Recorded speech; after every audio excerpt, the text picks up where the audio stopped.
Bonjour à tous, donc je vais vous présenter comment faire une tresse à la raclette.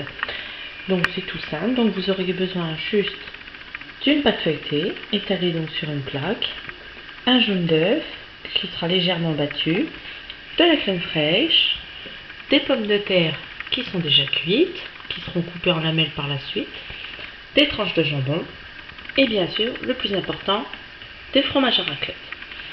Donc vous allez étaler la pâte par la pâte à feuilleter. Donc vous allez la couper de cette façon. Voilà. Faites ça comme ça sur le haut et ensuite sur le bas. Donc vous essayez de façon à ce que ça soit à peu près pareil. Voilà. Voilà. Ensuite, donc, vous allez faire des bandes. Donc, la première, comme ceci. Maman. Voilà. Maman. Voilà, pas des claques, j'arrive. Maman. Excusez, je dois m'occuper, mon petit garçon me réclame, mais il va attendre quelques minutes. Donc, vous faites des lignes, des bandes, excusez-moi, qui seront espacées donc de 2 cm. Donc, vous faites comme ça, Maman. tout le long, jusqu'en bas.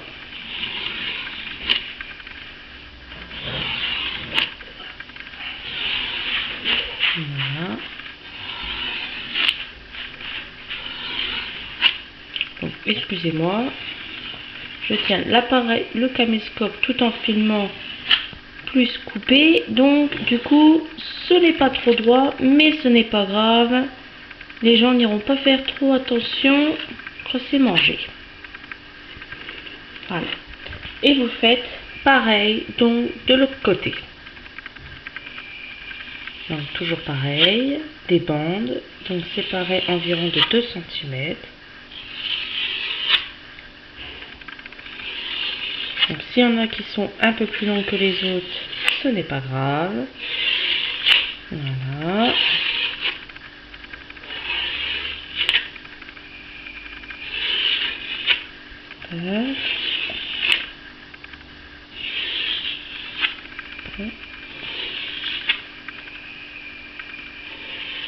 Voilà. Et vous finissez toujours par les coins que vous avez coupés. Donc, ensuite, une fois que c'est coupé, donc vous retirez les rebords. Voilà. En bas et en haut. Voilà. Donc, là, vous avez comme un style de sapin. Bon, remarquez, il a une drôle de forme, mais ce n'est pas grave. Ensuite, donc, vous allez prendre votre crème fraîche et vous allez tartiner la pâte feuilletée de crème fraîche. Donc, juste au milieu, pas sur les bandes, surtout pas. Donc, vous mettez la proportion, mais pas trop non plus, hein, que ça déborde pas trop, que ça ressemble pas à de la bouillasse. Vous mettez environ 2 bonnes cuillères et vous étalez.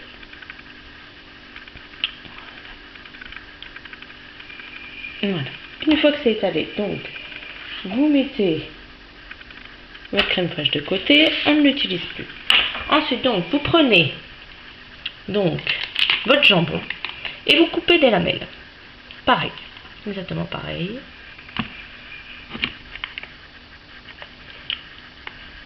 Voilà. Coupez environ des bonnes lamelles pour que ça soit réparti en... En fait, il faut que votre tranche de jambon soit coupée en 4 parties. Une fois que c'est coupé en 4 parties, vous recoupez en 3 parties. Peu importe la longueur et la largeur, c'est vous qui voyez. Voilà. Donc vous recoupez bien pour que vous ne soyez pas embêtés.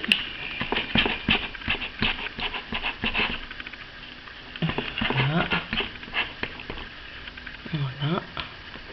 l'appareil. Voilà. Donc, vous prenez environ 2 bonnes tranches et vous les disposez sur votre crème fraîche. Comme ceci.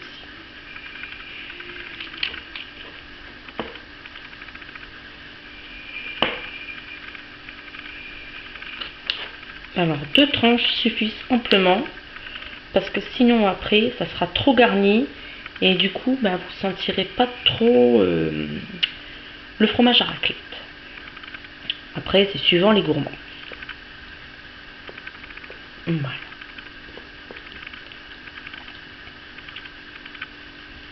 Et voilà.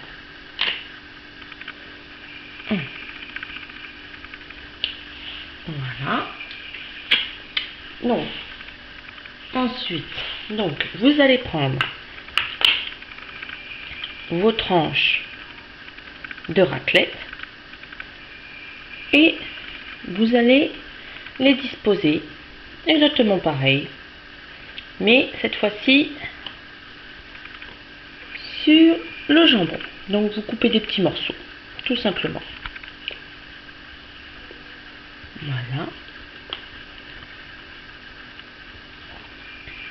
Donc on va dire 2 petites tranches suffisent amplement. Mais moi, j'en rajoute 3. J'en mets 3. Mon mari, c'est un grand fan de raclette. Donc, il n'y verra pas d'inconvénient à ce qu'il y en ait trop. Et en même temps, ça évite les pertes. Donc, vous disposez comme ceci. Ensuite, donc, vous prenez vos patates. Donc, moi, j'en ai cuit 4. Suivant la proportion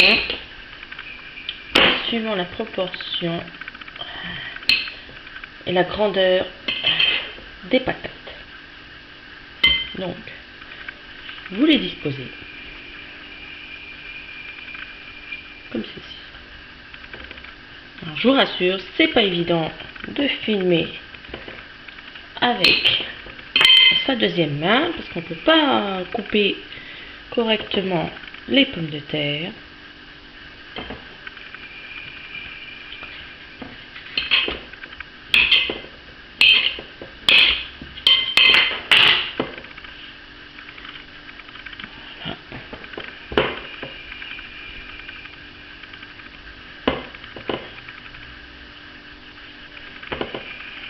Voilà. Donc, une fois disposé comme ceci, donc, évidemment, c'est pas évident non plus.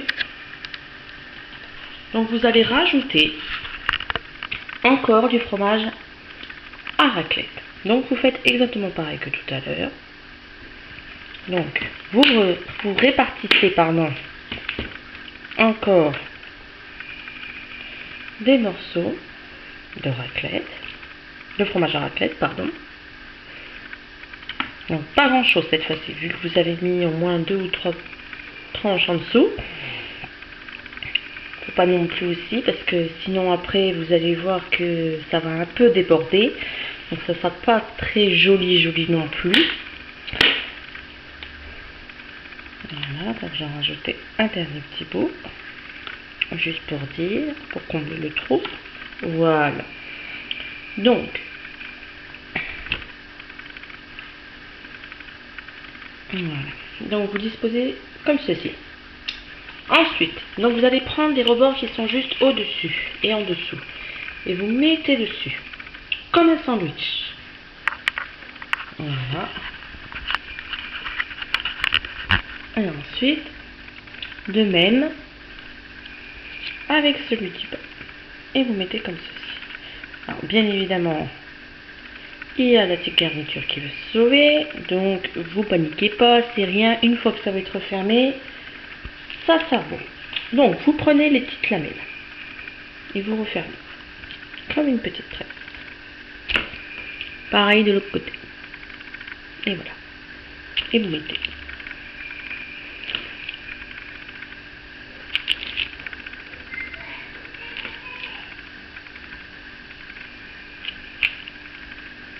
Voilà.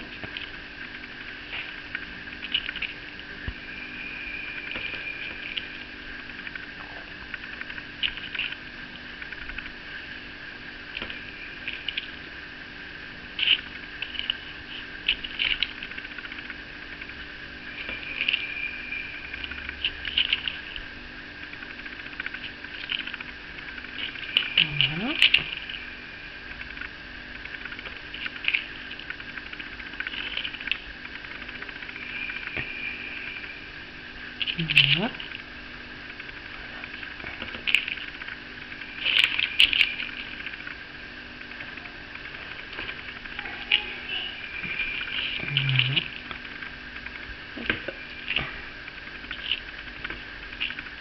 Voilà, et donc vous refermez par la dernière lamelle. Voilà.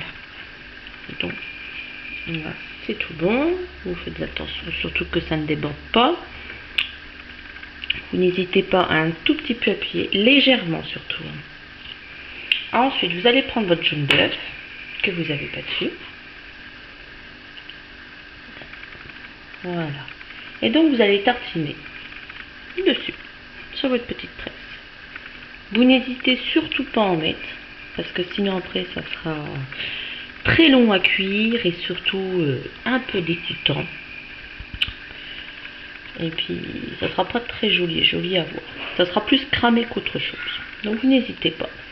Alors surtout si vous n'avez pas assez de votre jaune d'œuf, vous en rajoutez un deuxième. Et vous mettez. Vous étalez partout.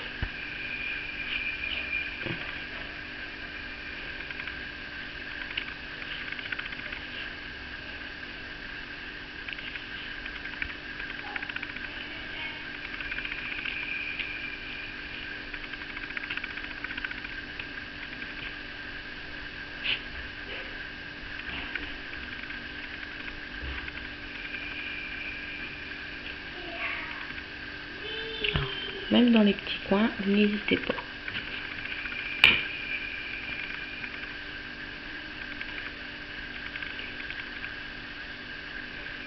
Faut pas trop non plus aussi qu'il reste de blanc, de pâte si vous préférez, pour qu'on voie bien le jaune, pour que ça ait le temps de cuire.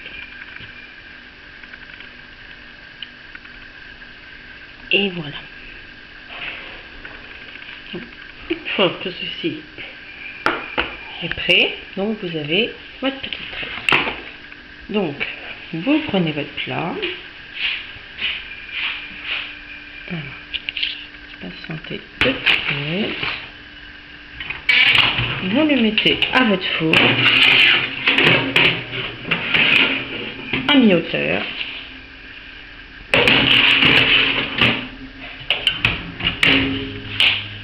Et ensuite, donc, vous le réglez à 200 degrés, chaleur tournante, et on allume pour environ 30 minutes de cuisson.